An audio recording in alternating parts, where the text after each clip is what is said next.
What's going on, you guys? My name's Ty Knotts and welcome to Top 5 Unknowns. 5 chilling LLorona stories. Number 5. In July of 2016, this image gained attention across the web. The video's view count skyrocketed and several news outlets even covered the story. It was captured in California, and in the footage you can see a mysterious figure that's a tall and thin woman with black hair, wearing what looks like a nightgown or a hospital gown.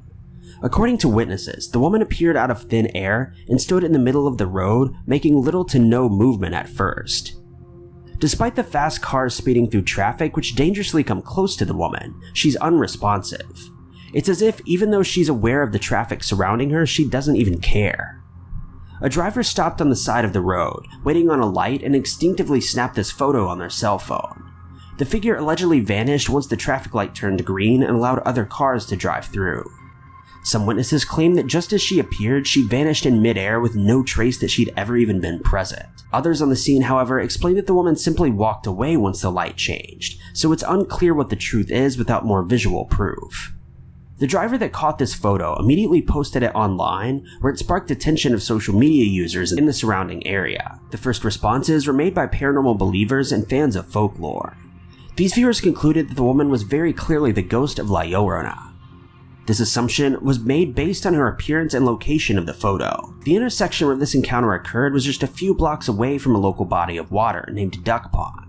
And as the legend tells, LLorona usually hangs out around water looking for her missing children. In the days that followed this encounter, the photo went viral and was spread on social media all across the world, with a mix of skeptics and believers sharing their opinions.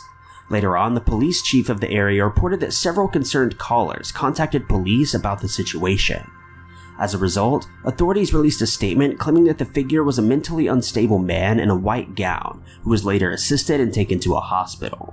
But you be the judge. Number 4. In late 2016, another screenshot of a ghostly female figure went viral. Traffic CCTV cameras located in Mexico City filmed a short glimpse of a suspected ghost crossing the avenue. However, it was not shared online until after a few days of it being taken. In the screenshots, which came with a 30-second video recording, you can see a strange figure walking across a deserted road. In the video, it's almost impossible to see the strange figure though. It is possible though to make out that there's some sort of movement which seems to glide from the left of the frame to the right. The object slowly moves forward, not even responding to a car that almost hits it. At first, it could be disputed that the motion was the result of a passing car somewhere else along the street, causing a reflection. Though those arguments are easy to disregard once you see this improved image. Taken directly from the clip, this screenshot gives a closer and clearer look of the suspect. Upon closer investigation, the figure can be identified as a woman with long black hair wearing a white gown. Clearly, the woman is somewhat transparent and has a white tint. After the photo went viral and caused a stir from the community, responses and opinions started to pour in, with many believing this to be evidence of LLorona. Number 3. A Reddit user shared this story of an encounter that they had.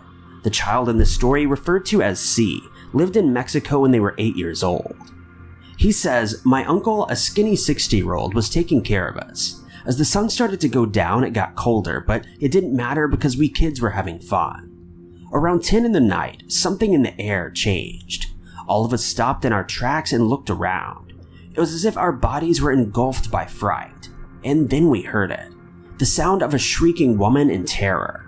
We were all shocked. We'd grown up with the legend of LLorona and knew her story very well. Then though, we heard it again. We were all panicking and our bodies were frozen in place. This time though, my uncle must have heard it too because he ran towards us with his machete. He moved the kids first closer to him and then led us inside, being careful not to touch a stream of water that was nearby. Since my siblings and I lived at the top of the hill, he would take us home. But as we were walking home, we heard it again. It was followed by a woman that we heard whimpering. My uncle must have seen our scared faces because as soon as this happened, he began distracting us with silly little tales of his youth and asking questions. Once at the entrance to our house, he told us to go inside and not come out until tomorrow morning. My mom went out to talk to him. I assumed that he explained what happened because the moment he left, my mom rushed to our room. She tucked us all into bed and began spraying holy water all around the room. She ignited a candle and began to pray. I don't know how, but I fell asleep, and since then, whenever we were outside and the sun began to set, we all rushed inside, because no one wanted to come face to face with what we had dealt with ever again. Number 2. A Reddit user, Cheerio Martinez, published this story on Reddit and claims that he's not a talented writer, so it's not dramatic or eventful, but it's allegedly a true story. He says, this story took place several years ago when my pregnant girlfriend and I were visiting my parents in Mexico. On this particular night, my parents decided that my girlfriend and I should stay at our old house where I'd grown up, since we were both adults and needed our own space. The house was currently being worked on, so the bedrooms and doors had no working lights. The only doors the house had were ones that led to the outside. They were fairly new, but they were your standard metal flimsy doors that a kick or punch could make rattle through the whole house. Inside, we had to use a candle and a flashlight for our light source. I remember even when we used a bedsheet as a temporary door to give our room a little bit more privacy, it still felt very awkward and cold and open. As the night went on, my girlfriend and I stayed up talking and eventually both fell asleep. I don't know exactly what time, but something woke me up. I didn't have a cell phone or my watch on me at the time, so I wasn't able to tell what time it was. Looking down, I realized that my girlfriend had stolen the covers, so I slowly tried to steal them back. As I was debating on closing the window that was right above our heads, I heard a long wail. It was a long and distorted scream, and I could hear the old raspiness in the person's voice, as if she'd been yelling for a long time and her throat was ready to give out. But what confused me was that her wail sounded as though it was being played through an old gramophone or something.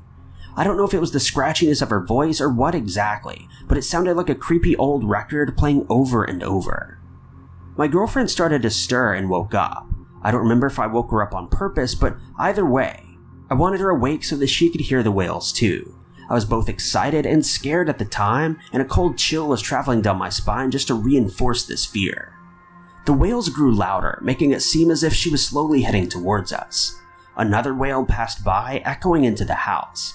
My girlfriend then started shaking, terrified of what could be outside of her house. I had my left arm under her head and I could feel tears running down her face. Each time the wail came, she would shake a little and at the same time I would hold her close.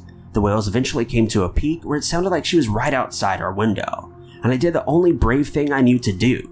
I pulled the cover over us and tried to remain as still as we could. The following morning, we talked about what happened. We walked outside to meet our dog, but he was gone.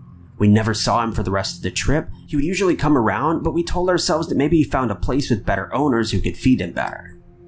I haven't been to Mexico ever since, and I don't want to start anything political, but California was once part of Mexico, and there have been rumors that some people around Tijuana in Southern California have heard the wails in more recent years.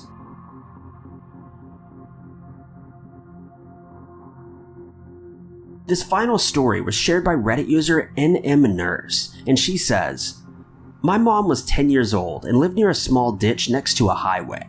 She was staying at her friend's house though, which was a little bit closer to the ditch than her own. The day went by normal, riding bikes, playing, typical girl stuff. But then the night came, and they knew it was time to come home since the streetlights had come on. They were sitting in the friend's bedroom, radio on, listening to music and playing a card game. It was already dark out, and the music from the stereo filled the room. My mom, though, developed this overwhelming sense of anxiety and terror. Then it started. The crying. Both of the girls heard it, but brushed it off as a cat or a drunken neighbor. Soon, though, the crying began to become louder and more obnoxious, like it wanted to be heard. The girls paused what they were doing, staring at the window. Once they looked that way, the crying became ear-splitting, so loud that it resonated over the stereo. Both girls placed their hands over their ears, fearful of what was happening. The grandma burst in the room, holy water in hand and a rosary in another. She was screaming over the crying, praying in Spanish. My mom says that when she did this, the radio started to get staticky and the lights began to flicker. Both the crying and the praying were booming extremely loudly until it all felt quiet. It all stopped.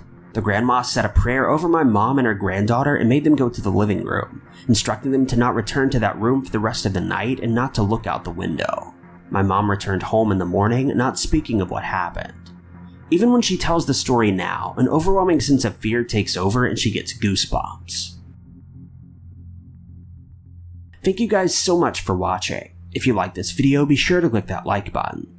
Also, don't forget to subscribe and click that notification bell to keep updated with our videos.